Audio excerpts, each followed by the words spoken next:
दोनों का गाना खत्म होते ही मोक्ष और रचना गाते हैं। रचना को गाना नहीं आता, इसलिए मोक्ष तू ही मेरी दोस्त है गाना गाता है ताकि रचना का अधिक लाइन ना आए। आजा मैं हवाओं पे बिठा के ले चलूं, तू ही तो मेरी दोस्त है। आजा मैं खलाओं में उठा के ले चलूं, तू ही तो मेरी दोस्त है। आवाज का दरिया हूँ, बहता हूँ मैं नीली रातों में, मैं जागता रहता हूँ नींद भरी झील सी आंखों में। आवाज हूँ मैं, आजा मैं हवाओं पे बिठा के ले चलूं, तू ही तो मेरी दोस्त है। आजा मैं खलाओं में उठा के ले चलूं, तू ही तो मेरी दोस्त है। मोक्ष के आवाज में जादू था, उसका गाना सुन सभी शांत हो जाते हैं और गाने में कहीं खो जाते हैं। पर रचना जब जा रही होती है तो सभी उसे शांत करवाने लगते हैं, तो रचना थोड़ी सी घबरा जाती है और चुप हो जाती है। पर तभी मोक्ष रचना के पास आ उसके हाथ को पकड़ उसके गाने को भी कंटिन्यू करने लगता है और इसी के साथ उनका गाना भी कंप्लीट हो जाता है। सभी मोक्ष का गाना सुन मोक्ष का ही नाम चिल्लाने लगते हैं मिस्टर फ्रेशर के लिए। वही मोक्ष एक गाने से ही कॉलेज में पॉपुलर हो गया था, ये देख रूहान को बिल्कुल भी अच्छा नहीं लग रहा होता है। फिर मोक्ष और रचना को आज के मिस्टर और मिसेस फ्रेशर का अवार्ड मिल जाता है। फिर दोनों अवार्ड ले लेते हैं। वही माही और जय दोनों भी सेकंड आते हैं तो दोनों को भी अवार्ड मिल जाता है। वही उन दो कपल को कुछ नहीं मिला होता है। Mister and Mrs fresher competition खत्म होने के बाद सभी स्टूडेंट खाना खाने चले जाते हैं, जिसमें मोक्ष, रचना, जय, माही चारों साथ खाना खा रहे होते हैं। वही पूरे कॉलेज को ये लग रहा होता है कि मोक्ष, रचना और जय माही दोनों कपल है। और जब रूहान को ये सुनने को मिलता है तो रूहान का तो खून ही खोल रहा होता है। वही वो सीनियर समीर जय की तरफ देखता है और अपने मन में कहता है, मुझे नहीं लगता है। अपने मन में इतना कहने के बाद वो जय की तरफ ही देखते हुए अपना खाना खा रहा होता है। कुछ वक्त के बाद सभी खाने के बाद प्रोफेसर और स्टूडेंट साथ डांस करते हैं। फिर फ्रेशर पार्टी खत्म हो जाता है। आसमान में अंधेरा छाने लगा था तो सभी कॉलेज से जाने लगते हैं। मही अपने गर्ल्स हॉस्टल की तरफ तीनों को बाय बोल जाने लगती है तो रचना को याद आता है उसे विहान लेने आएगा। वही मोक्ष कहता है, चलो मैं तुम दोनों को छोड़ देता हूँ। ये सुन रचना झट से कह देती है, मैं ऑटो से चली जाऊंगी। रचना की इस बात को सुन मोक्ष कहता है, पर मैं हूं ना, फिर तू ऑटो से क्यों जाएगी। ये सुन रचना झट से ही कह देती है, मुझे कुछ सामान लेने भी जाना है इसलिए। रचना का ये बात सुन मोक्ष कहता है, मैं हेल्प कर दूंगा लेने में। मोक्ष जब ये कहता है तो रचना उससे कहती है, तुझे घर जाकर रेस्ट करना चाहिए, कल तुझे सिंगापुर के लिए निकलना भी तो है अपने अनिरुद्ध के साथ। रचना थोड़ा टीस करने के अंदाज में कहती है तो मोक्ष का गाल तो टमाटर की तरह लाल हो जाते हैं। उसके लाल हुए गाल को देख रचना उसे टीस करने लगती है। तभी जय कहता है, मुझे भी काम पर जाना है तो मैं खुद से चला जाऊंगा, वैसे भी मुझे अपोजिट साइड जाना है। ये सुन रचना और मोक्ष दोनों हाँ कह देते हैं। फिर मोक्ष अपने कार में जा बैठ जाता है और वहां से निकल जाता है। वही रचना उस कैफे के तरफ जाने लगती है और उसके साथ जय भी होता है, पर उसे आदित्य के पास जाना था जो कार थोड़ी दूरी पर खड़ा होता है। पर रचना देख ना ले, उसे इसका भी डर था। वही रचना को भी डर था तो वो जय से कहती है, तू ऑटो क्यों नहीं ले रहा है। ये सुन जय कहता है, मैं पैदल ही जाता हूँ, तू ऑटो क्यों नहीं ले रही है। ये सुन रचना कहती है, हाँ बस ले रही हूँ। इतना कहने के बाद वो हाथ आगे बढ़ा ऑटो रुकवा लेती है। फिर जय को बाय कह देती है। वही ऑटो वाला आगे ऑटो बढ़ा देता है। तभी रचना विहान को मैसेज कर देती है, आप मार्केट में मेरा इंतजार करिए। विहान पहले से ही कैफे के पास इंतजार कर रहा था। जब रचना का मैसेज देखता है तो वो कार स्टार्ट कर मार्केट की तरफ बढ़ा देता है। वही दूसरी तरफ रचना के जाते ही जय आदित्य के कार के पास आता ही है कि तभी सामने एक बाइक उसके पास खड़ा हो जाता है और वो अपने हेलमेट को निकाल जय के तरफ मुस्कुराते हुए देखता है। वही आदित्य उसी सीनियर को देख आग बबूला होने लगता है और वो कार का शीशा थोड़ा नीचे कर लेता है ताकि वह दोनों की बातें सुन सके और समीर उसे देख भी ना पाए। जब जय अपने सामने अपने सीनियर समीर को आता देखता है तो हिचकिचा कर कहता है, आप। तो समीर मुस्कुरा कर कहता है, बस निकल रहा था तो तुम्हें अकेला जाते हुए देखा, अगर चाहो तो मैं तुम्हें ड्रॉप कर सकता हूँ। ये सुन जय झट से कहता है, नहीं नहीं, मैं चला जाऊंगा। ये सुन समीर उसे कहता है, चलो भी, मैं तुम्हारा सीनियर हूँ और सीनियर का बात सुनना चाहिए।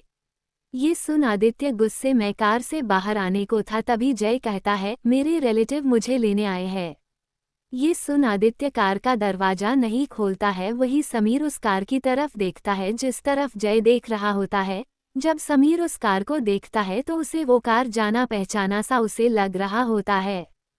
फिर वो कहता है, ओके, कॉलेज में मिलते हैं, बाय। तो वो बाय कह देता है। वही समीर वहां से निकल जाता है। तभी जय कार के अंदर जा बैठ जाता है और अपने कपड़े ले बदलने को होता है कि तभी आदित्य उसके तरफ देखकर कुछ सोचता है। फिर उसे कपड़ा बदलने से रोकते हुए कहता है, मत चेंज करो, हम आज होटल में रुकेंगे। ये सुन जय रुक सवाल करता है, क्यों? इस सवाल पर आदित्य कार स्टार्ट करते हुए कहता है, सवाल करने का हक तुम्हें नहीं है। ये सुन जय कुछ नहीं कहता है। तभी आदित्य उस लड़के को याद करते हुए कहता है, उस लड़के से दूर रहना। ये सुन जय सवाल करता है, किस लड़के से? इस सवाल पर आदित्य गुस्से में जवाब देता है, जिससे तुम अभी बात कर रहे थे। ये सुन जय कुछ नहीं कहता है तो आदित्य गुस्से में चिल्लाकर कहता है, जब मैं कुछ बोलूं तो उसका जवाब दिया करो। आदित्य के गुस्से में चिल्लाने से जय थोड़ा डर गया होता है और वो झट से थोड़ा हकलाकर कहता है, हाँ मैं बात नहीं करूँगा। ये सुन आदित्य को अच्छा लगता है और उसका गुस्सा भी थोड़ा शांत हो जाता है। वहीं दूसरी तरफ विहान रचना को मार्केट से पिक कर लेता है और अपने साथ ले जाने लगता है। कुछ वक्त के बाद मोक्ष अपने मैंशन पहुंच गया था। वही रचना को लेकर विहान एक रेस्टोरेंट में आता है और उसे रूफटॉप पर ले चला जाता है जहां कोई नहीं था, बस वो दोनों और पूरे रूफटॉप पर लाइट्स लगे थे। आसमान में कालापन छा गया था पर तारे नहीं थे, तो उन तारों की कमी लाइट्स पूरा कर दे रही थी, जो दिखने में बहुत खूबसूरत लग रहा होता है। रचना तो उस व्यू में पूरे तरीके से खो चुकी थी। वही विहान उसके चेहरे में। फिर वो रचना के लिए चेयर पीछे करता है तो रचना विहान के तरफ देखती है। विहान का ऐसा करना रचना को बहुत अच्छा लगता है और वो चेयर पर जा बैठ जाती है। वही विहान भी फिर चेयर पर जा बैठ जाता है। फिर वेटर आ जाते हैं और विहान रचना के तरफ देख कहता है, रचना ऑर्डर दो। ये सुन रचना मेन्यू बुक खोलती है। फिर डिश के प्राइस को देख उससे कुछ ऑर्डर ही नहीं किया जा रहा होता है। तभी विहान कहता है, ये मेरी तरफ से है, तुम्हें जो ऑर्डर करना है कर लो। ये सुनने के बाद भी रचना हिचकिचा रही थी, तो विहान को जितना रचना के टेस्ट के बारे में पता था उस हिसाब से वो ऑर्डर देने लगता है। वही अपने फेवरेट डिश का नाम विहान को लेता सुन रचना हैरान थी। वो हैरानी से विहान को देख रही होती है। वही ऑर्डर देने के बाद वेटर ऑर्डर ले जाने लगता है तो विहान रचना के तरफ देखता है जो उसे हैरानी से देख रही थी। तभी विहान मुस्कुराते हुए उसे देख अपने आंख को मारता है तो रचना शर्मा जाती है और अपने नजरों को झुका लेती है। फिर रचना अपने धीमे आवाज में सवाल करती है, ये जगह खाली क्यों है? रचना के सवाल को सुन विहान कहता है, क्योंकि मुझे पसंद नहीं है जब मैं किसी के साथ डेट पर आऊं तो मेरे आसपास कोई हो। डेट, ये शब्द सुन रचना अपनी नजरें उठा विहान को हैरानी से देखती है। तभी विहान कहता है, एक लड़का और लड़की साथ बाहर कहीं जाते हैं उसे तो डेट ही कहते हैं ना? फिर तुम इतनी चौंक क्यों रही हो जैसे मैं तुम्हें अपनी गर्लफ्रेंड बनने को कह रहा हूँ? विहान की बातों को सुन रचना को अपने ऐसे रिएक्शन देने पर शर्मिंदगी महसूस होने लगती है। वही रचना के लाल चेहरे को देख विहान मुस्कुराकर कहता है, चाहो तो हम रिलेशन में आ सकते हैं। विहान की इस बात को सुन रचना अपनी नजरें उठा उसे हैरानी से देख झट से कहती है, नहीं नहीं, मैं ऐसा कुछ नहीं चाहती हूँ, वैसे भी आप मुझसे बहुत बड़े हैं। ये सुन विहान को थोड़ा गुस्सा आता है और वो अपने कठोर आवाज में कहता है, बस कुछ साल बड़ा हूँ, बूढ़ा नहीं हो गया हूँ। वैसे भी मैं अभी भी इतना हैंडसम हूँ कि स्कूल की लड़कियां भी मुझ पर लाइन मारती है। इतना कहने के बाद किसी बच्चे की तरह चिढ़े हुए शकल के साथ बैठ जाता है। तभी रचना कहती है, एज मैटर नहीं करता है, पर रिलेशन में आने के लिए प्यार होना जरूरी है। ये सुन विहान रचना की तरफ देख कहता है, तो बताओ तुम्हें मुझसे प्यार है कि नहीं? इस सवाल का जवाब देना रचना के लिए बहुत मुश्किल हो रहा होता है। वो ना ही ना कह सकती थी ना ही हाँ, क्योंकि उसके दिल में विहान अपनी जगह बना चुका था, पर उसे डर लगता था प्यार करने से। और जब से वो सनाया को रोते हुए देखी थी उसका डर प्यार के लिए बढ़ चुका था। वो कोई जवाब ना दे चुप्पी बनाए रखती है तो विहान कहता है, इस चुप्पी का जवाब मैं हाँ समझूं। ये सुन रचना झट से विहान की तरफ देख कहती है, मेरा छोड़िए, आप बताइए, क्या आपको मुझसे प्यार हो गया है जो ऐसे सवाल कर रहे हैं। रचना की इस बात को सुन विहान अपने चेयर को रचना के पास ला कहता है, अगर हाँ कहूँ तो क्या तुम भी मुझे हाँ कहोगी। उसके इतने करीबा सेडेक्टिव आवाज में जब वो कहता है तो रचना का दिल जोरों से धड़कने लगता है और वो कुछ कहती कि तभी वेटर आ जाते हैं और उसे ना जाने क्यों उनके आने से बहुत सुकून मिलता है, क्योंकि उसे जवाब जो देना नहीं पड़ता।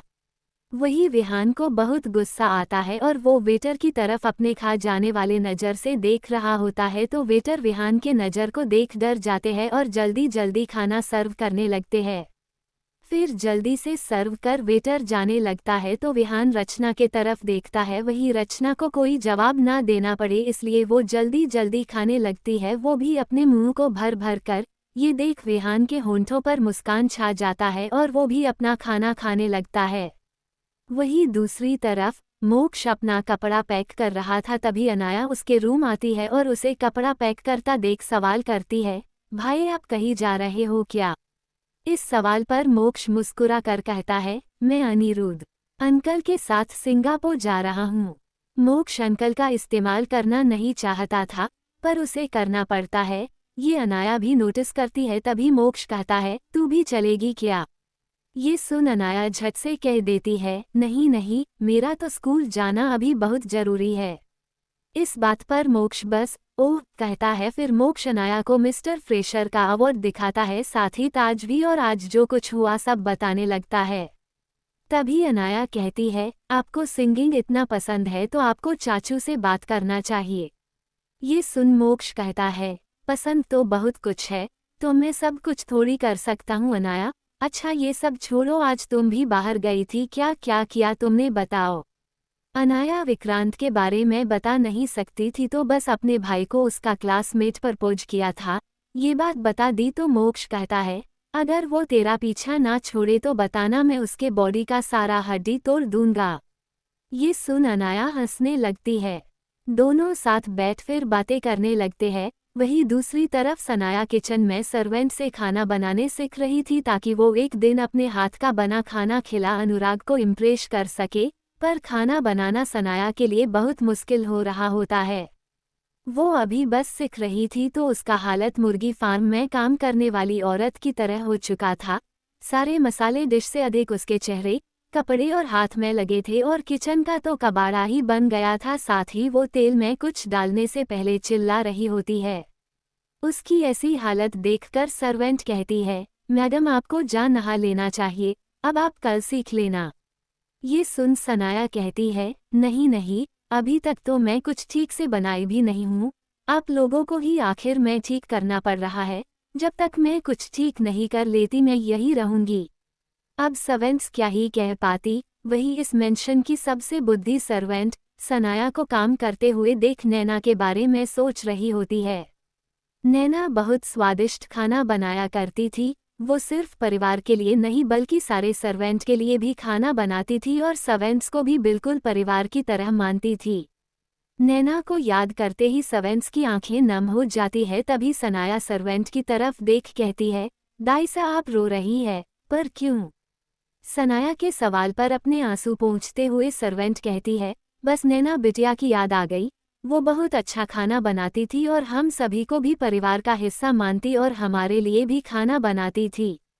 ये सुन सनाया झट से कहती है, एक दिन मैं भी सीखकर सभी के लिए खाना बनाऊंगी और मुझे भी आप बिटिया बोला करिए ना, बहुत अच्छा लगता है। ये सुन सर्वेंट के होंठों पर मुस्कान छा जाता है। वही सनाया पूरे मन लगाकर काम कर रही होती है, ये देख सर्वेंट को बहुत अच्छा लगता है। वही दूसरी तरफ रचना विहान का खाने हो जाता है तो रचना झट से खड़ी हो जाती है ताकि विहान उससे कोई सवाल ना करे और जाने लगती है। तभी विहान भी उसके पीछे जाते हुए कहता है, इतनी जल्दी जल्दी क्यों चल रही हो, अभी रात खत्म नहीं हुआ है। ये सुन रचना रुक जाती है और विहान के तरफ देख कहती है, रात खत्म नहीं हुआ है तो क्या हुआ। ये सुन विहान कहता है, कल तुमने ही तो कहा था तुम्हें लेट नाइट तक बाहर रहने के लिए झूठ बोलना होगा कि तुम जय के साथ रुक रही हो, तो आज रात तुम मेरे साथ रुक जाओ। ये सुनते ही रचना की आंखें बड़ी बड़ी हो जाती है और वो हैरानी से भरे आवाज में झट से कहती है, नहीं नहीं, मैं जय के साथ रुक रही हूँ। ये सुन विहान कहता है, पर आज का ये रात तुमने मेरे नाम लिखा है। इतना कहने के बाद विहान उसके हाथ को पकड़ अपने साथ ले जाने लगता है तो रचना कहती है, मैं आपके साथ कैसे रह सकती हूँ? जैसे जय के साथ रह सकती हो। विहान की इस बात को सुन रचना कहती है, वो मेरे भाई जैसा है, इसलिए क्या आप चाहते हो मैं आपको अपना। इससे आगे वो कुछ कहती कि उसे अपने करीब कर उसे अपने गोद में उठा बाहर जाने लगता है, जिससे रचना का चेहरा तो लाल हो जाता है। वही विहान कहता है, मैं तुम्हारा क्या हूँ? इस सवाल पर रचना कोई जवाब ना दे अपनी आंखों को इधर उधर कर देखते हुए कहती है, विहान क्या कर रहे हैं, सब हमें देख रहे हैं। ये सुन विहान कहता है, देखने दो। इतना कह उसे अपने गोद में उठा बाहर आ कार के पास जैसे आता है रचना को अपने गोद से उतार उसके लिए कार का दरवाजा खोल देता है तो रचना हिचकिचाते हुए सवाल करती है, आप मेरे साथ करना क्या चाहते हैं आज? रचना के ऐसे सवाल पर विहान मुस्कुराते हुए कहता है, तुम कुछ ज्यादा सोच रही हो, मैं तुम्हारे साथ कुछ भी ऐसा नहीं करूंगा जिससे तुम्हें मुझसे नफरत हो। ये सुन रचना उसके तरफ देखने लगती है, वही विहान रचना के लिए कार का दरवाजा खोल देता है तो रचना का जो डर था वो दूर हो जाता है और वो कार के अंदर जा बैठ जाती है। तभी विहान कार का दरवाजा बंद कर दूसरे तरफ जा ड्राइविंग सीट पर जा बैठ कार स्टार्ट कर देता है। कुछ वक्त के बाद विहान का बड़ा सा मेंशन आ जाता है जो बिल्कुल किसी महल की तरह था। रचना अंदर गई भी नहीं थी, वो बाहर से ही बड़े से मेंशन को देख हैरान हो जाती है। तभी विहान कार से बाहर निकल रचना के तरफ जा कार का दरवाजा खोलता है तो रचना घबराते हुए बाहर आ जाती है और इतने बड़े से मेंशन को देखते हुए कहती है, इतना बड़ा मेंशन आपका है? तो विहान हाँ कह आगे बढ़ने लगता है तो उसके साथ रचना भी चलने लगती है और वो सवाल करती है, आपके फैमिली में कौन कौन है? ये सवाल सुन विहान उदासी से भरे आवाज में कहता है, बस दादू। ये सुन रचना कहती है, मैं आपके साथ यहाँ आई हूँ, मुझे देख वो क्या सोचेंगे? रचना के इस बात पर विहान कहता है, वो मेरे साथ नहीं रहते हैं, अब सवाल करना बंद करो। ये सुन रचना विहान के तरफ देखती है जिसके चेहरे पर उदासी था। दोनों मेंशन के अंदर आ चुके होते हैं तभी रचना का ध्यान बड़े से मेंशन पर जाता है और वो पूरे मेंशन को देखते हुए कहती है, ये तो बिल्कुल प्रिंसेस के महल की तरह है, क्या मैं देख सकती हूँ? इस बात पर विहान उसके तरफ देखता है और उसके एक्साइटमेंट से भरे चेहरे को देख उसके होंठों पर मुस्कान छा जाता है। फिर वो कहता है, चलो मैं दिखाता हूँ। फिर विहान अपने साथ रचना को पूरा मेंशन दिखाता है, पर मेंशन इतना बड़ा था कि रचना को कुछ याद तो हो नहीं रहा था, पर मेंशन इतना खूबसूरत था कि वो कह पड़ती है, मुझे नहीं पता था इतना सुंदर मेंशन मुंबई में किसी का हो सकता है। ये सुन विहान कहता है, क्या तुम यहाँ मेरे साथ हमेशा हमेशा के लिए रहना चाहती हो? ये सुन रचना का कदम रुक जाता है और वो विहान के तरफ मुड़ जाती है। विहान भी रुक जाता है। तभी रचना कहती है, नहीं, घर कितना भी सुंदर हो सुकून मम्मा पापा के पास ही मिलता है। ये सुन विहान के चेहरे पर उदासी छा जाता है। तभी विहान कहता है, तो उन्हें भी यहाँ बुला लेंगे। ये सुन रचना कहती है, ऐसा कैसे हो सकता है, हम सब यहाँ क्यों आएंगे? रचना के इस सवाल पर विहान कहता है, मुझसे शादी कर लो, फिर तुम मैं और तुम्हारे मॉम डैड सब साथ रहेंगे।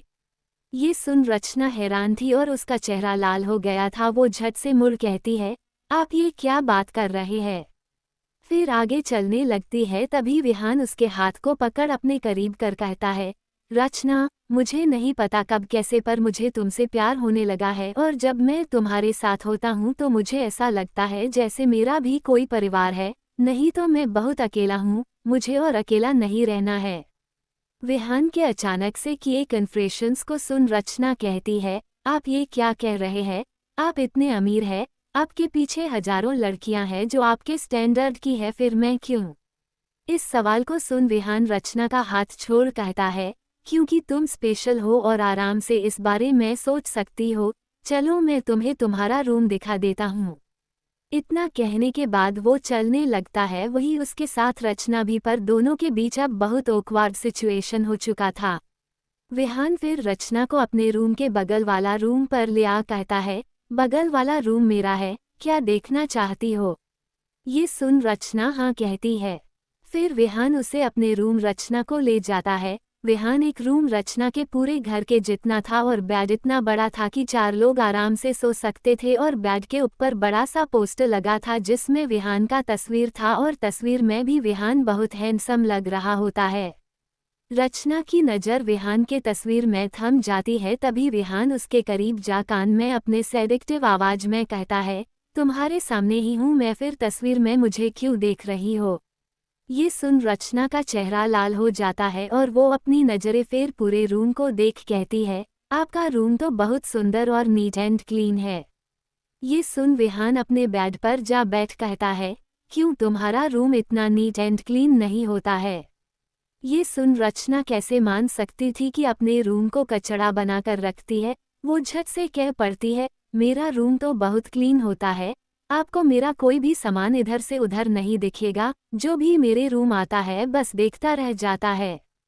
ये सुन विहान मुस्कुराते हुए कहता है, अच्छा तो मैं कभी तुम्हारा रूम देखना चाहूँगा।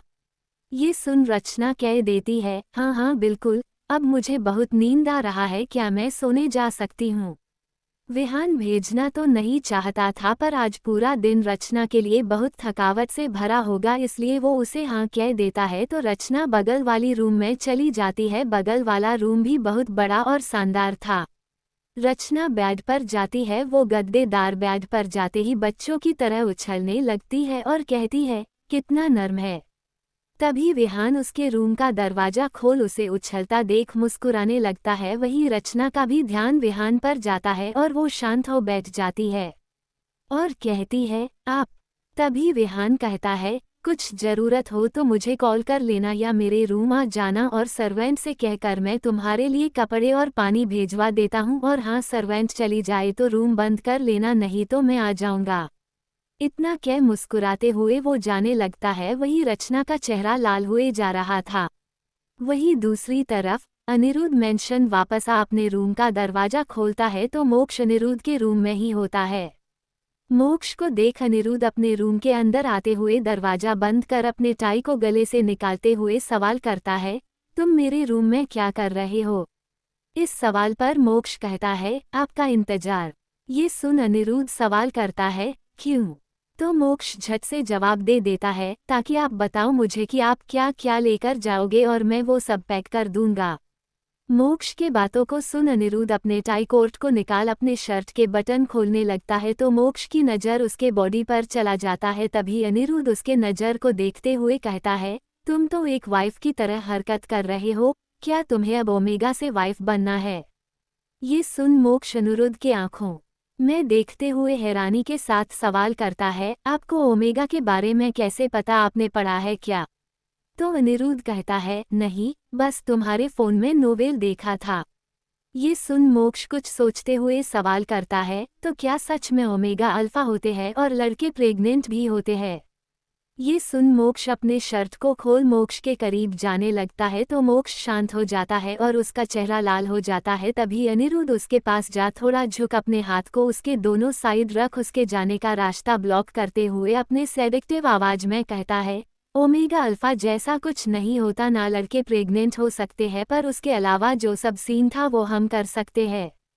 इतना कहने के बाद वो उसके होंठों के करीब जाने को था। वहीं मोक्ष का चेहरा तो और लाल होता जा रहा था और वो अपनी आंखें बंद कर लेता है किसके लिए, पर अनिरुद्ध उसे किस ना कर पीछे हो कहता है, तुम मेरा कपड़ा पैक करो। ये सुन मोक्ष की आंखें खुल जाती है और उसे बहुत शर्मिंदी महसूस होने लगता है। वही अनिरुद्ध उसे बता देता है क्या क्या पैक करना है और खुद बाथरूम के सवार के पास खड़ा हो सवाल ऑन कर अपने शरीर को भीगाते हुए खुद में कहता है, अनिरुद्ध इतनी जल्दी नहीं, मैं इस मोमेंट के आने का इतने सालों से इंतजार किया हूँ तो कुछ और पल सही, पर उस पल को मैं बहुत खास बनाना चाहता हूँ ताकि मोक्ष को एहसास हो मैं उससे कितना प्यार करता हूँ। वो खुद में इतना कहने के बाद नहाने लगता है। वही मोक्ष अनिरुद्ध के कपड़े को पैक कर रहा होता है। दूसरी तरफ आदित्य जय के साथ डिनर करने के बाद होटल आ जाता है और जय के तरफ देख कहता है, मैं सावर लेकर आता हूँ और तुम ये सोचो कि मुझे किस तरीके से सेटिस्फाई कर सकते हो, नहीं तो मैं अपना तरीका अपनाऊंगा और वो बहुत पेनफुल होगा। अपने बात को कहने के बाद आदित्य बाथरूम चला जाता है। वही जय खुद में कहता है, ये अपने आप को समझते क्या है। इतना कहने के बाद वो बेड पर जा बैठ जाता है। दूसरी ओर विक्रांत अपने रूम में बैठा ड्रिंक करते हुए अनाया के बारे में सोचते हुए अपने फ़ोन निकाल उसे मैसेज करता है, क्या कर रही हो। वो इतना मैसेज किया ही था कि तभी विक्रांत को उसके भाई का कॉल आता है तो वो कॉल रिसीव कर अपने कोल्ड आवाज में ही कहता है, क्या हुआ। इस सवाल पर इवान उसे हेलो बोल, कॉलेज में आज अनाया उससे खुद बात करने आई थी ये बताने लगता है तो ये जान विक्रांत को बहुत गुस्सा आ रहा होता है। वही अनाया अभी भी स्टडी कर रही होती है। जब उसे विक्रांत का मैसेज आता है तो वो अपने नोट्स ला फोटो क्लिक कर भेज मैसेज टाइप करती है, इस क्वेश्चन को सॉल्व करने की कोशिश।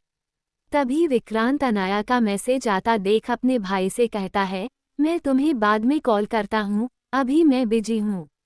ये सुन विक्रांत का भाई ठीक है कह देता है तो विक्रांत कॉल कट कर देता है।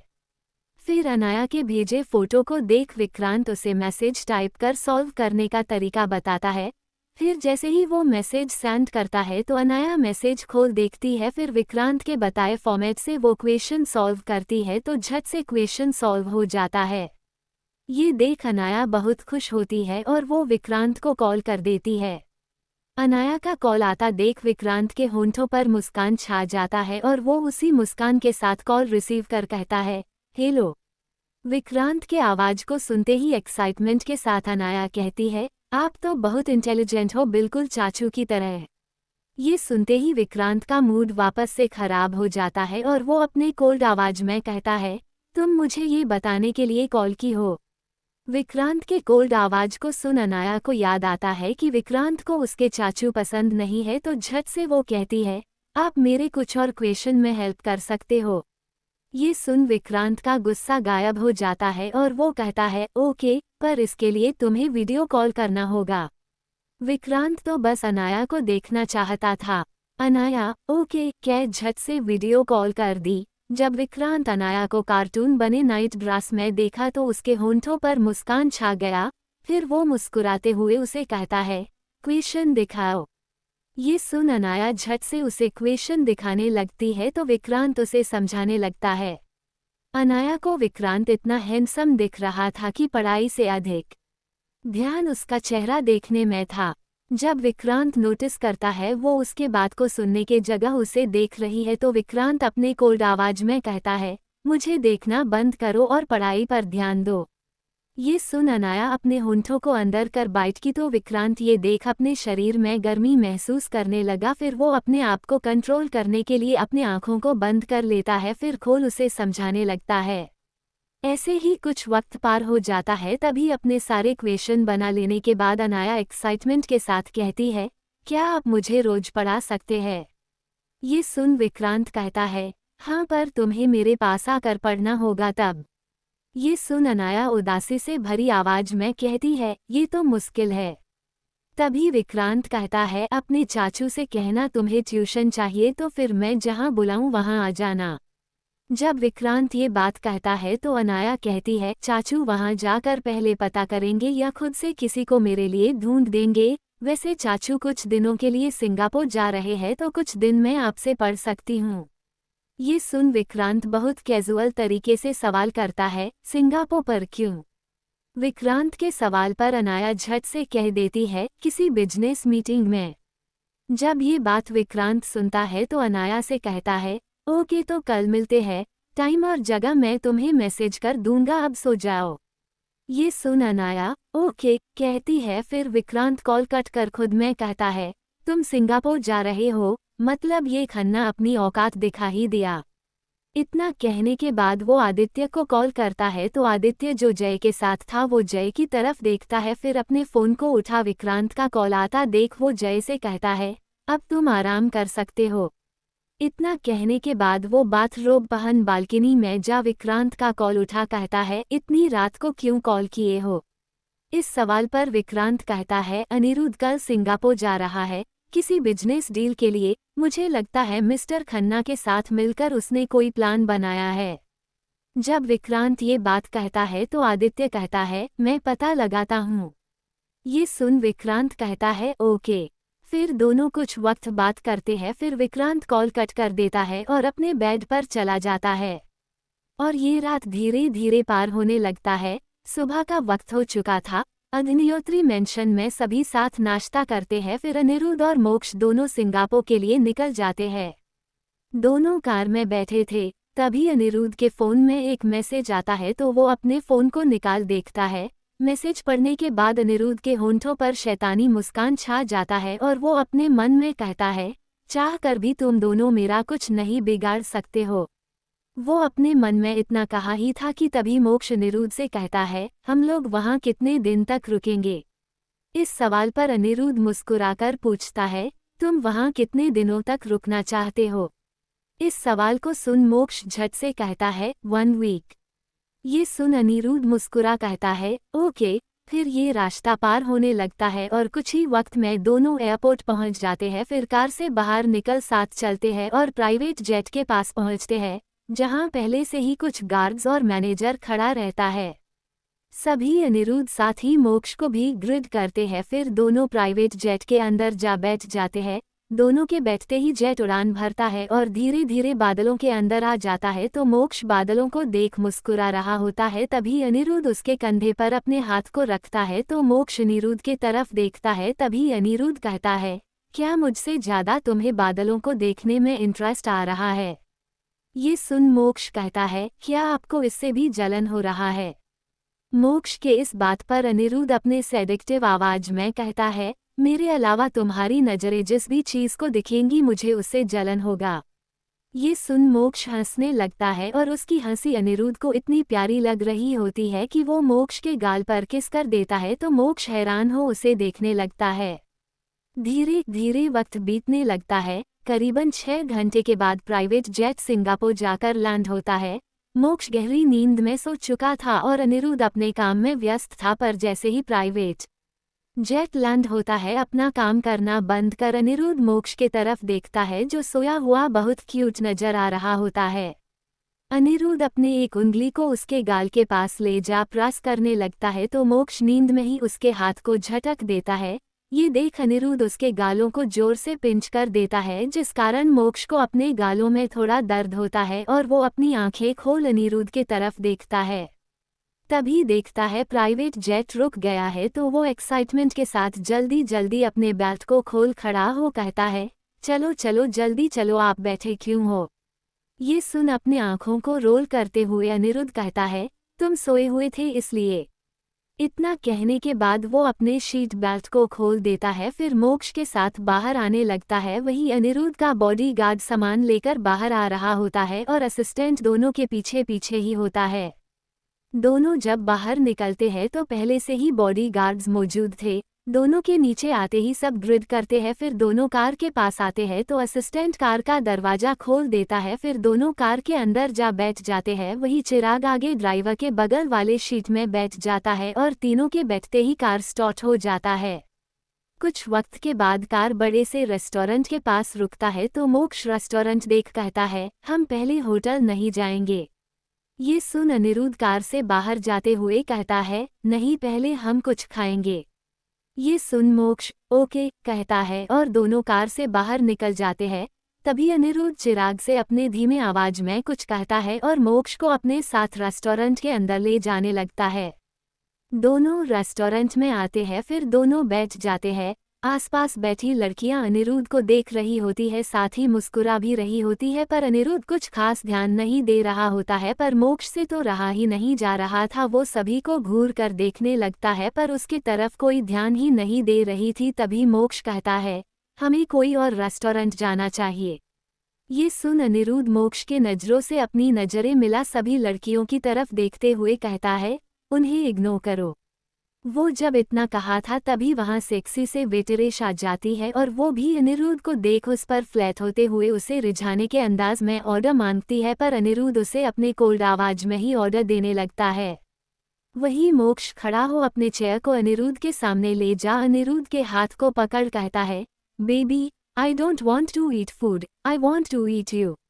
मोक्ष के इस हरकत पर अनिरुद्ध के होंठों पर मुस्कान छा गया था। वही वेट्रेस समझ जाती है दोनों के बीच का रिश्ता क्या होगा तो वो जल्दी ऑर्डर ले वहां से चली जाती है। वही अनिरुद्ध मोक्ष के तरफ देखता है तो मोक्ष अपने होंठों का पाउट बना कहता है, किस मी।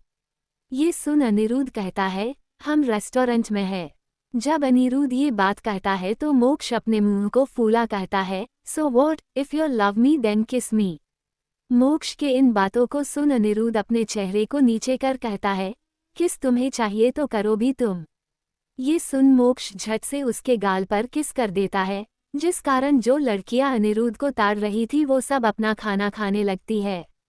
वही मोक्ष ये देख बहुत खुश हो रहा होता है। कुछ मिनटों बाद वेटरैश भी डिश लेकर आ जाती है और टेबल पर रख डिश सर्व कर देती है और वहां से चली जाती तो दोनों खाना शुरू कर देते हैं। खाना इतना टेस्टी था कि मोक्ष अपने मुंह में खाना भर भर कर खा रहा था जिस कारण उसका गाल फूल गया था और वो बहुत क्यूट लग रहा होता है। अनिरुद्ध उसे ही देखता रहता है। तभी एक खूबसूरत सी लड़की टेबल पर अपने कार्ड को रखते हुए कहती है, if you get bored with this guy you can make me your girlfriend. इतना कहने के बाद फ्लाइंग किस दे वो जाने लगती है। वही मोक्ष गुस्से में चम्मच को पकड़े हुआ था फिर अपना मुंह फूला गुस्से में खाना खाने लगता है। तो अनिरुद्ध उसके तरफ देखता है। तभी मोक्ष अपना खाना खाते हुए कहता है, तो क्या डिसाइड किया है आपने। ये सुन अनिरुद्ध कहता है, तुम गुस्सा क्यों हो रहे हो। ये सुन मोक्ष गुस्से में अनिरुद्ध को देखता है फिर आधा ही खा खड़ा हो कहता है, आप ही खाओ इन लड़कियों के बीच। इतना कहने के बाद वो जाने लगता है। तभी अनिरुद्ध इस कार्ड को टेबल पर ही छोड़ वो भी मोक्ष के पीछे जाता है। तभी वो लड़की ये देख निराश हो जाती है। वही मोक्ष रेस्टोरेंट से गुस्से में बाहर जा रहा होता है। तभी एक लड़के से जा टकराता और फिर जल्दी से अपने कदम पीछे कर उस लड़के से माफ़ी मांगता है, सॉरी। वही वो लड़का मोक्ष को बस देखने लगा था। तभी अनिरुद्ध आता है और मोक्ष का हाथ पकड़ उसे अपने साथ ले जाने लगता है। तो वो लड़का मुड़ मोक्ष की तरफ देखने लगता है फिर मुड़ रेस्टोरेंट की तरफ चला जाता है। वही मोक्ष कहता है, आप मेरे हाथ को ऐसे क्यों पकड़े हो। ये सुन अनिरुद्ध उसके हाथ को छोड़ कहता है, क्योंकि तुम्हें मेरा फिक्र तो है नहीं। वो लड़की मुझे अपना नंबर दी तो इसमें मेरा क्या गलती, मैं थोड़ी उसका नंबर लिया। ये सुन मोक्ष कहता है, पर आप उसे सुनाए भी नहीं और क्या आप मुझसे कभी ब्रेकअप करोगे। जो उसके बात को सुन इसका कोई जवाब नहीं दिए उसे। मोक्ष के बातों को सुन अनिरुद्ध कहता है, मोक्ष तुम ये क्या बात कर रहे हो, मैं सिर्फ तुम्हारा हूँ। ये सुन मोक्ष कहता है, तो जाइए उस लड़की के पास और उसे कहिए। ये सुन अनिरुद्ध कहता है, मोक्ष तुम बहुत जिद्दी हो। इतना कहने के बाद वो कार का दरवाजा खोल अपने कठोर आवाज में कहता है, अंदर बैठो।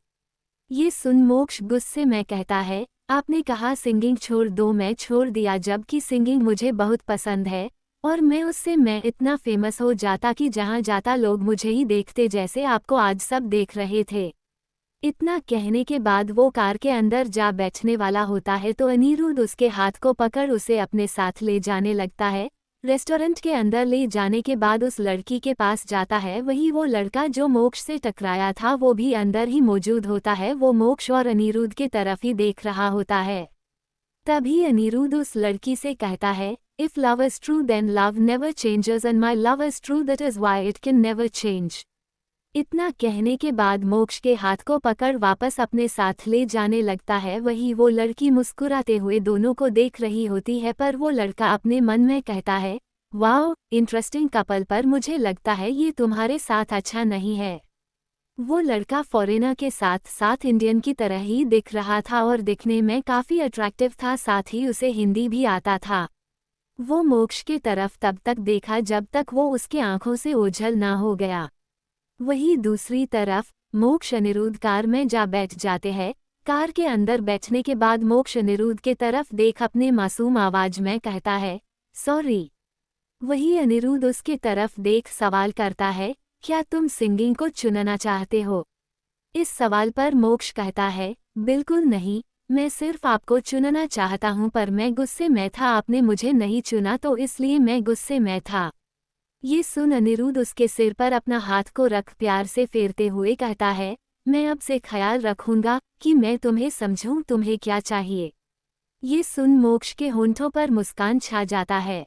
ये सुन मोक्ष उसके बाहों में चला जाता है और मुस्कुराते हुए कहता है, सॉरी, और मैं आपसे बहुत बहुत बहुत प्यार करता हूँ, इतना कि मैं सब कुछ छोड़ सकता हूँ आपका प्यार पाने के लिए। इतना कहने के बाद वो बस उसके बाहों में समाये रहता है। वही ड्राइवर ये सब देख रहा होता है। तभी अनिरुद्ध कहता है, लुक फॉरवर्ड नॉट बैक। ये सुन ड्राइवर आगे की तरफ देखने लगता है। कुछ वक्त बीत जाता है और कार बड़े से होटल के पास जा रुक जाता है तो मोक्ष जल्दी से कार से बाहर निकल जाता है, वही अनिरुद्ध भी। फिर दोनों साथ होटल के अंदर जाने लगते हैं। होटल के अंदर जाने के बाद अनिरुद्ध चेकिंग करता है, फिर कार्ड लेने के बाद मोक्ष के साथ रूम चला जाता है। रूम जाने के बाद अनिरुद्ध मोक्ष को कार्ड दे कहता है, रूम के अंदर जाओ, मैं आता हूँ। ये सुन मोक्ष ओके कहता है और कार्ड अनिरुद्ध के हाथ से ले लेता है। फिर कार्ड स्वैप करने के बाद वो रूम के अंदर जाता है।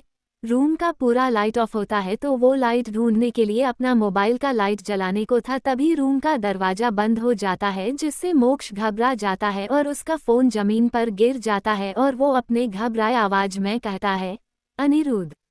तभी रूम का लाइट अनिरुद्ध जला देता है तो मोक्ष पूरे रूम का डेकोरेशन देख हैरान हो जाता है। वो पूरा रूम देखते हुए मुड़ता है, तभी सामने उसे अनिरुद्ध नजर आता है। तभी अनिरुद्ध कहता है, आज मैं तुम्हारे साथ अपने नए लाइफ को शुरू करना चाहता हूँ मोक्ष, पर उससे पहले मैं तुम्हें कुछ बताना चाहता हूँ। ये सुन मोक्ष कहता है, क्या?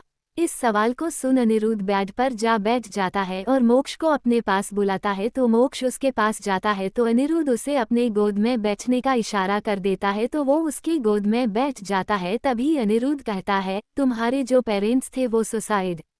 इतना अनिरुद्ध कहा ही था कि तभी मोक्ष कहता है, मुझे नहीं जानना मेरे पेरेंट्स ने क्यों सुसाइड किया था। अगर उन्हें मेरा फिक्र होता तो कभी वो सुसाइड नहीं करते। अब मेरे लिए मेरे पेरेंट्स सिर्फ डैड और सनाया मॉम ही है, मैं उन्हें ही अपना पेरेंट्स मानता हूँ। ये सुन अनिरुद्ध कुछ नहीं कहता है और एक गहरी सांस भर कहता है, मोक्ष, पर तुम ये सवाल मुझसे क्यों नहीं किए कि मैं क्यों नहीं चाहता हूँ कि तुम सिंगल ना बनो। ये सवाल सुन मोक्ष अनिरुद्ध के तरफ देखता है, फिर कहता है, क्योंकि मेरे लिए आप जरूरी हो, बाकी कुछ नहीं। ये सुनते ही अनिरुद्ध उसे अपने बाहों में भर लेता है और अपने आंसू छुपाने की कोशिश करते हुए अपने मन में कहता है, मैं तुम्हें सब कुछ बताना चाहता हूँ पर मेरे पास हिम्मत नहीं है, क्योंकि मैं तुम्हें खोना नहीं चाहता हूँ। अपने मन में इतना कहने के बाद वो अपने इमोशन को कंट्रोल करते हुए मोक्ष के तरफ देखता है, फिर उसके आंखों में देखते हुए कहता है, तुम मेरे लिए बहुत खास हो मोक्ष, जब से तुम मेरे जिंदगी में आए हो मेरा अकेलापन खत्म हो गया है। इतना कहने के बाद वो अपने हाथ को उसके गाल के पास ले जा प्यार से सहलाते हुए उसमें पूरे तरीके से खो उसके होंठों के करीब जाने वाला था, पर तभी रुक कहता है, मेरे पास तुम्हारे लिए कुछ है। इतना कहने के बाद वो मोक्ष को बेड पर बैठा खुद खड़ा हो ड्रॉर के पास जाता है और उससे एक बॉक्स निकाल मोक्ष के पास जा उस बॉक्स को खोलता है। उसमें प्यारा सा कपल रिंग होता है, जिसे देख मोक्ष के होंठों पर मुस्कान और चेहरे पर एक्साइटमेंट आ जाता है। तभी अनिरुद्ध उस रिंग को निकाल कहता है, तुम आज से सिर्फ मेरे हो और ये इसका प्रूफ है। इतना कहने के बाद मोक्ष के हाथ को ले उसे रिंग पहना देता है, फिर अपने हाथ को आगे कर कहता है, अब मुझे भी पहनाओ। तो खुशी से मोक्ष रिंग निकाल अनिरुद्ध को पहना देता है और कहता है, क्या मैं एक फोटो क्लिक कर सकता हूँ? ये सुन अनिरुद्ध मुस्कुराते हुए हाँ कहता है तो मोक्ष अनिरुद्ध का हाथ पकड़ता है और अपना फोन निकाल फोटो क्लिक कर मुस्कुराते हुए उस फोटो को देखने लगता है। तभी अनिरुद्ध उसके हाथ से फोन ले साइड में रख कहता है, मैं सामने हूँ ही तो फोटो को क्यों देखना। इतना कहने के बाद वो उसके गाल पर हाथ रख उसके होंठों के करीब जा उसके होंठों को प्यार से चूमने लगता है, जिसमें मोक्ष भी उसका साथ देने लगता है। धीरे धीरे किस पैसिनेट होने लगता है और अनिरुद्ध किस करते हुए उसे बेड पर लेटा उसके गर्दन को चूमने लगता है, साथ ही लव बाइट भी देता जा रहा था। फिर वो उससे दूर हो जाता है। वही मोक्ष का चेहरा तो लाल हो चुका था और वो गहरी सांसें लिए जा रहा होता है। तभी मोक्ष के चेहरे को देख अनिरुद्ध अपने कोट को निकाल शर्ट के बटन को खोलने लगता है तो मोक्ष की नज़र उसके शरीर पर जा टिक जाती है। वही उसके नजरों को देखते हुए अनिरुद्ध अपना शर्ट निकाल उसके करीब जा उसके टी शर्ट को ऊपर करता है तो मोक्ष उसके हाथ को पकड़ लेता है। तभी अनिरुद्ध उसके तरफ देख सवाल करता है, क्या हुआ, तुम नहीं चाहते हो हम आगे कुछ करें? तभी मोक्ष ब्लश करते हुए कहता है, क्या हम लाइट ऑफ कर दे? मोक्ष को ब्लश करता देख अनिरुद्ध कहता है, नहीं, मैं तुम्हें और तुम्हारे पूरे शरीर को देखना चाहता हूँ। ये सुनते ही मोक्ष का चेहरा और ब्लश करने लगता है।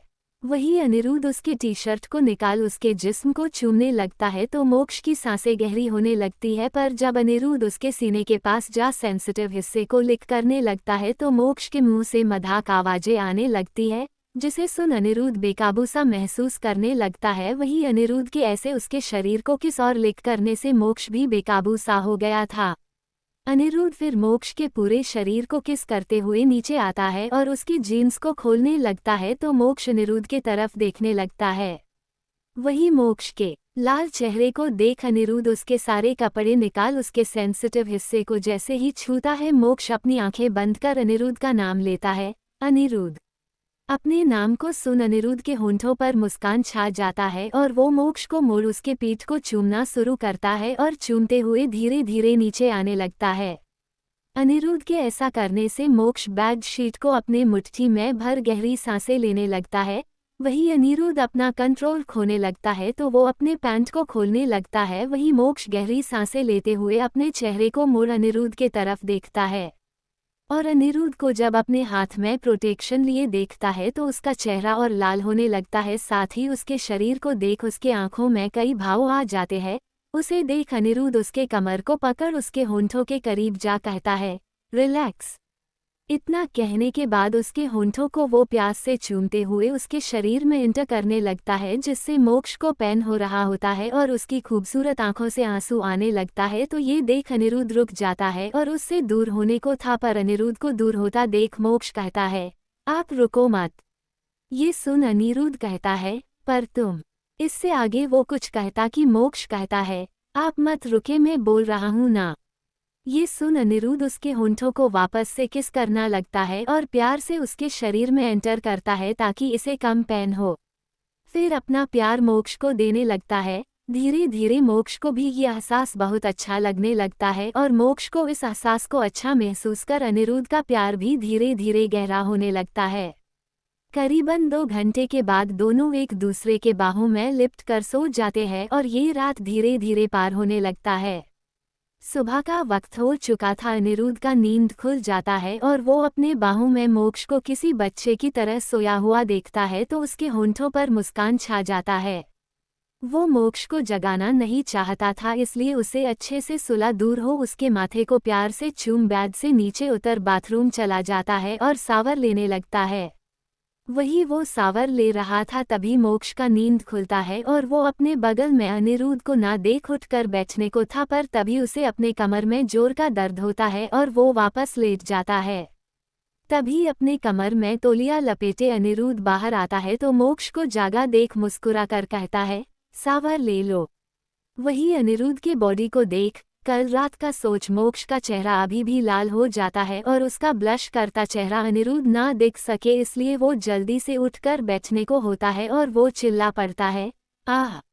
उसके चिल्लाने के आवाज को सुन अनिरुद्ध उसके पास जा कहता है, क्या हुआ? तो मोक्ष अपने रोंदू से चेहरे के साथ देखता है, जिसे देख अनिरुद्ध समझ जाता है और उसे कहता है, मैं तुम्हें अपने गोद में उठा कर ले जाता हूँ। इतना कहने के बाद वो कंबल उसके शरीर से हटा देता है और बिना कपड़ों के उसे देख अनिरुद्ध एक बार फिर बहकने लगता है। वही मोक्ष ब्लश कर रहा होता है, साथ ही पेन में भी। तो मोक्ष को पेन में देख अनिरुद्ध अपने आप पर कंट्रोल कर उसे अपने गोद में उठा उसे बाथरूम के अंदर ले जा, बाथटब के अंदर ले जा कहता है, मैं तुम्हें नहला दूं। ये सुन मोक्ष झट से कहता है, नहीं मैं खुद से नहा लूंगा। तो अनिरुद्ध कहता है, नहीं तुम ठीक नहीं हो, मैं नहला दूंगा। इतना कहने के बाद अनिरुद्ध अपने कमर से तौलिया हटा मोक्ष के पास बाथटब में जाता है तो मोक्ष का चेहरा लाल हो जाता है और वो कहता है, आप मीटिंग के लिए लेट हो जाओगे। ये सुन अनिरुद्ध अपने सेडिक्टिव आवाज में कहता है, तुम इसकी फिक्र मत करो। इतना कहने के बाद अनिरुद्ध बॉडी वॉश ले उसके शरीर पर लगा अपने हाथ फेरने लगता है तो मोक्ष को कल रात का एहसास एक बार फिर होने लगता है। इस वक्त मोक्ष का चेहरा अनिरुद्ध को इतना अट्रैक्टिव लग रहा था कि वो खुद पर कंट्रोल नहीं कर पा रहा होता है और एक बार फिर उसके होंठों को जा प्यार से चूमने लगता है। पर अनिरुद्ध किसके अलावा कुछ नहीं करता है, क्योंकि वो मोक्ष को और पेन नहीं देना चाहता था। उसे नहलाने के बाद अपने साथ उसे बाहर ले आता और उसके हेयर को फिर हेयर ड्रायर से ड्राई करने लगता है। फिर उसके कपड़े ला उसे देख खुद भी रेडी होते हुए वो फ़ोन अपने हाथ में ले रिसेप्शनिस्ट को कॉल कर मोक्ष के पसंद का नाश्ता, साथ ही प्रोटीन के लिए जूस भी ऑर्डर कर देता है। कुछ ही वक्त बाद नाश्ता आ जाता है तो अनिरुद्ध उसे ले मोक्ष के पास आ नाश्ता एक ही प्लेट में निकाल मोक्ष को अपने हाथ से खिलाते हुए खुद भी खा रहा होता है, जिसे देख मोक्ष को लगता है जैसे वो सपना देख रहा हो। कुछ वक्त के बाद खाना खत्म हो जाता है तो अनिरुद्ध खड़ा हो कहता है, तुम रेस्ट करो, मैं मीटिंग से आता हूँ, अगर तुम बेटर तब तक फील किए तो मैं तुम्हें बाहर ले जाऊंगा। ये सुन मोक्ष खुशी से ठीक है कहता है और लेट जाता है। वही अनिरुद्ध उसे देखता है, फिर वो रूम से बाहर निकल जाता है और अपने हाथ में पहने रिंग को देख मुस्कुराता है, फिर वो चलने लगता है। वही रूम के अंदर मोक्ष अपने हाथ में पहने रिंग को ही देख मुस्कुराए जा रहा था। दूसरी तरफ वही रेस्टोरेंट वाला लड़का मोक्ष के बारे में अपने असिस्टेंट को पता लगाने को कह देता है। कुछ वक्त पार हो जाता है, अनिरुद्ध मीटिंग में पहुंच जाता है, पर जैसे ही वो अंदर जाता है तो उसका नज़र आदित्य पर पड़ता है। उसे देख अनिरुद्ध का चेहरा सख्त हो जाता है और वो अंदर आने के बाद मीटिंग में मौजूद सभी मेंबर के साथ हैंड शेक करता है। आदित्य को छोड़कर वही आदित्य भी आराम से बैठा होता है। अनिरुद्ध के आने से वो खड़ा भी नहीं हुआ था। अनिरुद्ध उसे घूरकर देखता है, फिर चेयर पर बैठ जाता है। बाकी के लोग भी बैठ जाते हैं। फिर आदित्य और अनिरुद्ध दोनों ही अपने प्रोजेक्ट को दिखाते हैं और एक्सप्लेन करते हैं। तभी दोनों का डील सुनने के बाद सैमुअल कहता है, I think the deal you two have is amazing. ये सुन आदित्य अपने कोल्ड आवाज में कहता है, But you have to finalize the deal with one of them. ये सुन सैमुअल कहता है, Aditya can't we work together? If we do it together then we will all benefit a lot. ये सुन अनिरुद्ध और आदित्य दोनों साथ काम करने के लिए मना करते हैं। ये देख सैमुअल दोनों को समझाता है। तभी आदित्य कुछ सोचते हुए कहता है, ओके। ये सुन अनिरुद्ध उसे हैरानी के साथ देखता है। आदित्य को बस अपना प्रॉफिट नजर आ रहा होता है। तभी अनिरुद्ध खड़ा हो कहता है, I need time to think. इतना कहने के बाद वो जाने लगता है। तभी आदित्य भी खड़ा हो सभी के साथ हैंड शेक कर बाहर निकल विक्रांत को कॉल करता है। तो विक्रांत कॉल उठा लेता है और कहता है, क्या हुआ मीटिंग में? ये सुन आदित्य कहता है, मैं साथ काम करने के लिए एग्री कर दिया हूँ। ये सुन विक्रांत गुस्से में कहता है, पर आदित्य तुम उस अनिरुद्ध के साथ काम करने के लिए एग्री कैसे कर सकते हो? ये सुन आदित्य कहता है, विक्रांत शांत हो जाओ, तुमने कहावत नहीं सुनी है, दुश्मन को हमेशा अपने करीब रखना चाहिए ताकि उसे हराना आसान हो। ये सुन विक्रांत शांत हो जाता है। वैसे भी उसे आदित्य पर बहुत भरोसा था तो वो कहता है, ओके आदित्य, तुम्हें जैसा ठीक लगे। ये दोनों इधर बातें कर रहे थे। वही अनिरुद्ध सिगरेट के कस लेते हुए अपने मन में सोच रहा था, आखिर आदित्य साथ काम करने के लिए एग्री क्यों किया होगा। अनिरुद्ध आदित्य को इतना तो जानता था कि उसे अगर अपना प्रॉफिट नजर आएगा तो वो दुश्मन से भी हाथ मिला लेगा, पर अनिरुद्ध को इतना भी पता था कि आदित्य का साथ काम करने के लिए कुछ और मोटिव भी होगा। वो इस बारे में सोच रहा होता है। तभी आदित्य उसके पास आ कहता है, अनिरुद्ध। आदित्य के आवाज को सुन अनिरुद्ध आदित्य के तरफ देखता है। तभी आदित्य सरकास्टिकली हंसते हुए कहता है, अनिरुद्ध इतना क्या सोच रहे हो, इतने साल हम साथ काम किए हैं, एक और प्रोजेक्ट साथ कर लेते हैं। ये सुन अनिरुद्ध उसे कठोरता से घूरता है। तभी आदित्य उसके आंखों में देखते हुए अपने वही हंसी के साथ कहता है, इतना डर लग रहा मुझसे कि मेरे साथ काम करने के लिए तुम्हें टाइम चाहिए। ये सुन अनिरुद्ध कठोरता से कहता है, अनिरुद्ध अग्निहोत्री को किसी से डर नहीं लगता है। दोनों एक दूसरे से कोल्डली बात कर रहे थे। वही दूसरी तरफ मोक्ष को अब अच्छा लग रहा था तो वो रूम में पड़े पड़े बोर हो रहा था, इसलिए अपने रूम से बाहर निकल वो होटल से बाहर जा गार्डन में आता है और फूलों के पास जा खड़ा हो उसे देखने लगता है। तभी वही लड़का उसके पास आ सवाल करता है, तुम्हें फ्लावर पसंद है? इस सवाल पर मोक्ष हैरान हो उस तरफ देखता है और अपने सामने अनजान शख्स को देख वो घबरा जाता है।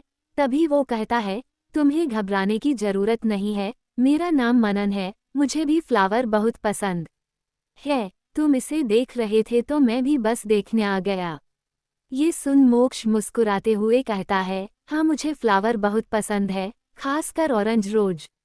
जब मनन ये सुनता है तो वो मोक्ष के तरफ दिखता है। तभी उसे मोक्ष के गर्दन पर लव बाइट दिखता है, जिसे देख उसका चेहरा डार्क हो जाता है। पर जैसे ही मोक्ष उसके चेहरे को देखता है तो वो अपने होंठों पर मुस्कान ले आता है और कहता है, मुझे भी ऑरेंज रोज बहुत पसंद है। मनन इतना कहने के बाद मोक्ष के लव बाइट को देखते हुए कहता है, क्या मेरे साथ लंच करना चाहते हो? ये सुन मोक्ष झट से कहता है, नहीं नहीं, मैं अपने रूम जाना चाहता हूँ। इतना कहने के बाद वो जाने लगता है और उसे जाता देख मनन गुस्से में अपने हाथ के मुट्ठी को बांध अपने मन में कहता है, जो मेरा है वो मैं किसी और का कभी नहीं होने दूंगा। इतना कहने के बाद उसके होंठों पर एक शैतानी मुस्कान छा जाती है और वो अपना फ़ोन निकाल किसी को मैसेज करता है। फिर अपने फ़ोन जेब में रख फूल को देखने लगता है और अपने ख्याल में कहीं खो जाता है। एक 16 साल का बच्चा उदास स्कूल प्ले ग्राउंड में बैठा हुआ था। तभी उसके पास एक बॉल आता है और उसके पैर के पास रुक जाता है। तो 10 साल का बच्चा भागते हुए उसके पास जा बॉल उठा उसके तरफ देखता है और अपने प्यारे से आवाज में कहता है, आपको लगा तो नहीं ना? इस सवाल पर 16 साल का बच्चा उस मासूम लड़के के तरफ देखता है और अपने उदासी से भरे आवाज में कहता है, नहीं। तभी उसके उदास चेहरे को देख बच्चा पूछता है, क्या आप मेरे साथ खेलोगे? ये सुन वो लड़का ना कह देता है तो बच्चा फिर भी उसे अपने साथ ले जाता है। तो दोनों और उस बच्चे के दोस्त साथ खेलने लगते हैं और खेलते हुए उस लड़के को अच्छा लगने लगता है। तभी घंटी बज जाती है तो बच्चा उस लड़के से कहता है, जब आप सैड फील करो तो आप एंजॉय करो ताकि सैडनेस दूर हो जाए। इतना कहने के बाद वो जाने लगता है। वही वो लड़का तो बस उस बच्चे को देखते रह जाता है। पास्ट को याद करने के बाद मनन अपने मन में कहता है, मुझे नहीं पता था मेरा मुलाकात तुमसे ऐसे होगा, पर अच्छा है। उस वक्त मैं चाह कर भी तुम्हें अपना नहीं बना सकता था, पर अब तो तुम्हें अपना बना सकता हूँ। इतना कहने के बाद वो वहाँ से जाने लगता है। वही मोक्ष जब अपने रूम जाता है तो उसे रूम के बाहर एक बॉक्स मिलता है। तो वो उस बॉक्स को खोल देता है। उसमें एक लेटर होता है। लेटर पढ़ते ही उसके होंठों पर मुस्कान छा जाता है और वो खुद में कहता है, अनिरुद्ध मुझे क्या सरप्राइज देना चाहते हैं? इतना कहने के बाद वो भागते हुए उस लेटर में जहां जाने के लिए लिखा था वहां मोक्ष जाने लगता है। वही दूसरी तरफ अनिरुद्ध कार में होता है और होटल के लिए निकल रहा होता है। वही आदित्य अभी भी वही रुका सैमुअल से कुछ बातें कर रहा होता है।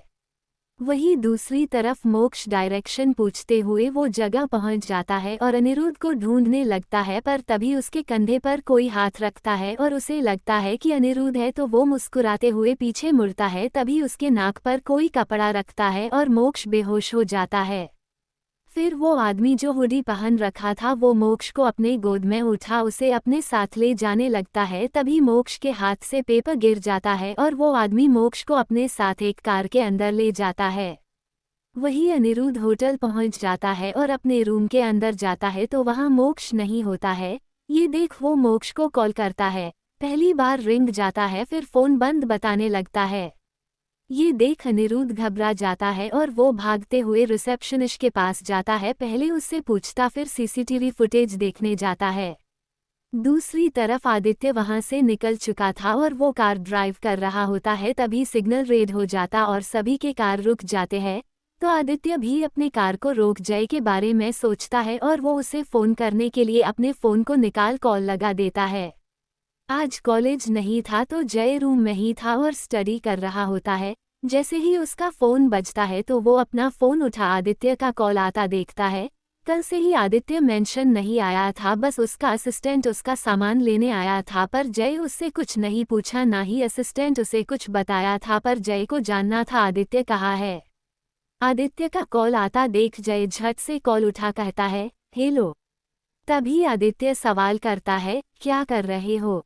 इस सवाल पर जय जवाब दे देता है, पढ़ाई। ये सुन आदित्य कुछ कहने को था, तभी उसका नज़र एक कार की तरफ जाता है जिसमें उसे मोक्ष नजर आता है। ये वो कार नहीं था जिसमें अनिरुद्ध मीटिंग से गया था और अंदर आदित्य को कोई हुडी पहना हुआ इंसान मोक्ष के साथ दिख रहा होता है और मोक्ष की आंखें बंद थी।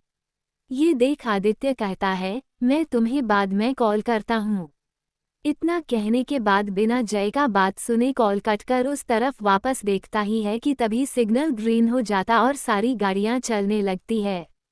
वही आदित्य उस कार की तरफ देख खुद में कहता है, मैं क्यों सोच रहा हूँ इतना कहने के बाद वो अपने कार को स्टार्ट कर वहां से जाने लगता है। तभी उसे अतीत का याद आने लगता है जब मोक्ष छोटा था और आदित्य अनिरुद्ध के मैंशन विहान और विक्रांत के साथ आया हुआ था। तभी आदित्य को उसके डैड का कॉल आता है तो वो अपने दोस्तों से दूर हो गार्डन की तरफ जा अपने डैड हरीश से बात करते हुए उन पर चिल्लाकर कहता है, आप मुझे समझकर क्या रखे हैं, मैं ऐसा कुछ नहीं करूँगा। ये सुन आदित्य के डैड हरीश कहते हैं, तुम जो इस मौज की जिंदगी जी रहे हो ना वो बस मेरे वजह से, अगर मैं पैसे देना बंद कर दिया तो तुम्हें पता चलेगा। ये सुन आदित्य कहता है, कर दीजिए। इतना कहने के बाद कॉल कट करने को था तभी आदित्य के डैड हरीश कहते हैं, क्या चाहते हो, तुम्हारे पाले डॉग को मैं मरवा दूं। ये सुन आदित्य फोन ना कटकर गुस्से में कहता है, काम क्या है। ये सुन उसके डैड कहते हैं, तुम पर कोई शक नहीं करेगा, इसलिए तुम वहां जाकर सब हैंडल करो। ये सुन आदित्य गुस्से में कहता है, ठीक है, पर अपने ही बेटे से ये सब करवाना आपको अच्छा लगता है क्या। ये सुन हरीश कहता है, मैं बस प्रॉफिट चाहता हूँ। इतना कहने के बाद वो कॉल कट कर देता है तो आदित्य मोबाइल को गुस्से में जमीन पर फेंक अपना हाथ दीवार पर मारने ही वाला होता है कि तभी मोक्ष उसके पैर पर हाथ रख देता है तो आदित्य अपने हाथ को दीवार पर ना मार मोक्ष के तरफ देखता है। तभी मोक्ष मुस्कुराकर उसे देख कहता है, मोबाइल टूट गया, क्या मैं इसे गम से जोड़ दूं। ये सुन आदित्य कहता है, टूटा हुआ चीज कभी नहीं जुड़ता है। ये सुन मोक्ष झट से कहता है, पर मेरा फोन जुड़ गया। अपने खिलौने वाला फोन दिखाकर मोक्ष कहता है तो आदित्य मोक्ष के फोन को देखता है और कहता है, फेक और रियल में अंतर होता है। इतना कहने के बाद वो जाने लगता है बिना अपना फोन लिए तो मोक्ष उस फोन को उठा भागते हुए जाने लगता है। तभी नैना से टकरा जाता है तो नैना मोक्ष को देख कहती है, क्यों इसे भाग रहे हो। ये सुन नैना कहती है, मम्मा मुझे जोड़ना। ये सुन मोक्ष के हाथ में पकड़े टूटे फोन को देख नैना सवाल करती है, ये किसका है। तो मोक्ष झट से जवाब देता, चाचू के दोस्त का, वो तोड़ दिए और उदास हो गए तो मैं उन्हें जोड़कर खुश कर दूंगा। ये सुन नैना उसके हाथ से फोन ले कहती है, किसी के चीजों को छूना नहीं चाहिए। इतना कहने के बाद नैना जाने को थी आदित्य को उसका फोन देने पर मोक्ष अपनी मम्मा के कुर्ती को पकड़ उसे जाने से रोक कहता है, मम्मा जोड़ो ना, जोड़कर फोन देना। ये सुन नैना मोक्ष के मासूम चेहरे को देखती है फिर मुस्कुराकर कहती है, ओके। फिर मोक्ष को अपने साथ ले जाती हैं। धीरे धीरे वक्त बीतने लगता है, शाम हो जाता है तो सभी जाने को थे तभी आदित्य को अपना टूटा हुआ फोन याद आता है। उसे पता था उसके फोन में बहुत सारा इन्फॉर्मेशन है, अगर गलती से भी लीक हुआ तो उसके लिए प्रॉब्लम हो सकता है। तो वो अपने दोस्तों को बोल अपने फ़ोन को लेने गार्डन की तरफ जाता है। वहाँ अपना फ़ोन ना देख वो परेशान होने लगता है। तभी मोक्ष नैना के साथ वापस आती है। तभी मोक्ष आदित्य को गार्डन में ढूंढता हुआ देखता है तो नैना के कुर्ती को पकड़ आदित्य की तरफ दिखता है तो नैना मोक्ष को फ़ोन दे देती है और खुद अंदर जाने लगती है। वही फ़ोन लेने के बाद मोक्ष भागते हुए चला जाता है और आदित्य की तरफ फ़ोन बड़ा मुस्कुरा कर कहता है, जुड़ गया। ये सुन आदित्य मोक्ष के तरफ देखता है फिर अपना फोन ले उस पर गुस्से से चिल्ला कर कहता है, तुम कैसे मेरे फोन को छू सकते हो और किससे फोन जुड़वाया तुमने। जब वो गुस्से में चिल्ला रहा था तो अनिरुद्ध, विक्रांत, विहान, नैना चारों बाहर आ जाते हैं। फिर आदित्य के बातों को सुन नैना कहती है, मैं ले गई थी। मोक्ष बहुत जिद कर रहा था इसलिए। वही मोक्ष के आंखों से आंसू आने लगता है और वो अपने सिर को झुका कहता है, सॉरी, मोक्ष ने क्या गलती कर दिया। तभी आदित्य मोक्ष के तरफ देखता है और अपने गुस्से को शांत कर उसके माथे पर अपने हाथ को रख कहता है, नहीं। तो मोक्ष अपने सिर को ऊपर कर मुस्कुरा कर देखता है फिर कहता है, सच्ची मोक्ष ने गलती नहीं किया। जब मोक्ष बोल रहा था तो आदित्य को अपनी बहन का याद आता है जो बिल्कुल मोक्ष की तरह ही मासूम और प्यारी थी। वो अपनी बहन से बहुत प्यार करता था पर वो कभी भी अपनी बहन को अपने पास नहीं आने देता था। आदित्य गहरी सांस भरते हुए कहता है, हाँ। फिर वो जाने लगता है। अतीत को याद कर आदित्य खुद में कहता है, मेरे लिए कोई जरूरी नहीं है, मैंने उस डॉग को भी जंगल छोड़ दिया ताकि मैं कभी इमोशनल ना हूँ फिर से, पर मोक्ष से मेरा कोई दुश्मनी भी नहीं है। इतना कहने के बाद वो गुस्से में कार को उस तरफ ले जाता है जिस तरफ वो कार गया था, फिर अपने फ़ोन को निकाल अनिरुद्ध को कॉल करता है। पर अनिरुद्ध उसका कॉल नहीं उठाता है जो आदित्य को उम्मीद था, तो वो कार चलाते हुए ही उसे वॉइस मैसेज भेज देता है, मोक्ष किसी के कार में है, मैं उस कार के पीछे जा रहा हूँ और तुम्हें लाइव लोकेशन सेंड कर रहा हूँ। इतना मैसेज रिकॉर्ड कर वो भेज दिया। वही अनिरुद्ध परेशान हो मिक्स का पता लगा रहा था, तभी आदित्य का वॉइस मैसेज और लाइव लोकेशन देख वो गुस्से में ऑन कर देता है। पर आदित्य के बातों को सुन अनिरुद्ध भागते हुए अपने कार के पास जा ड्राइविंग सीट कर बैठ कार स्टार्ट कर लोकेशन देखते हुए जाने लगता है। फिर आदित्य को कॉल करता है तो आदित्य कार ड्राइव करते हुए कॉल उठा लेता है। तभी वो मोक्ष जिस कार में था उसे रुकता देख कॉल उठा अनिरुद्ध से कुछ कहता कि अनिरुद्ध कह पड़ता है, आदित्य ये तुम्हारा कोई घटिया प्लान नहीं है ना, अगर हुआ तो देख लेना, मुझसे बुरा तुम्हारे लिए कोई नहीं होगा। ये सुन आदित्य कहता है, फाइन अब लोकेशन पर आओ, नहीं तो तुम्हारे मोक्ष को कोई कुछ कर दिया तो इसके जिम्मेदार तुम खुद होगे। इतना कहने के बाद आदित्य कॉल कट कर देता है और कार के ड्रॉर से गन निकालता है। इतना कहने के बाद वो दिव्या को कुछ मैसेज करता है, फिर अपने गन को अपने पास ही रख कार से बाहर निकल उस तरफ जाने लगता है।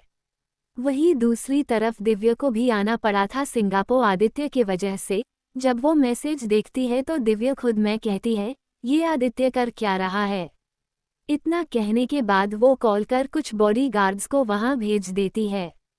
वही आदित्य जब देखता है हर जगह उसके आदमी है तो वो सोचने लगता है कैसे अंदर जाए। वही दूसरी तरफ मोक्ष को होश आता है तो वो एक बड़े से रूम के अंदर था जहां ऑरेंज फ्लावर होते हैं। ये देख वो घबरा जाता है और बेड से नीचे उतर वो रूम के दरवाजे को खोलने का कोशिश करता है, पर दरवाजा लॉक था तो वो चिल्लाने लगता है, खोलो दरवाजा खोलो। ये सुन बाहर खड़े बॉडीगार्ड्स में से एक बॉडीगार्ड जा मनन को इन्फॉर्मेशन दे देता है मोक्ष के होश में आने का, तो मनन होंठों पर शैतानी मुस्कान लिए रूम के पास जा दरवाजा खोल देता है। तो मोक्ष देखता है अपने सामने उसी लड़के को। देख वो गुस्से में कहता है, तुम मुझे यहाँ क्यों लेकर आए हो और ये सब क्या है। तभी मनन अपने सॉफ्ट आवाज में कहता है, मैं तुम्हें यहाँ लेकर आया हूँ क्योंकि आज से तुम मेरे साथ रहोगे और ये फ्लावर तुम्हें तो बहुत पसंद है ना। उसके बातों को सुन अपने घबराए आवाज में मोक्ष कहता है, तुम पागल हो क्या, मुझे यहाँ नहीं रहना है। इतना कहने के बाद भागने को था, पर तभी दरवाजे के पास गार्ड्स खड़े हो जाते हैं बड़े बड़े गन अपने हाथ में लिए। मोक्ष ये देख डर जाता है और अपने कदम पीछे कर लेता है। तभी मनन गुस्से में चिल्ला कर कहता है, तुम सब मेरे मोक्ष को डरा रहे हो, साइड हो जाओ।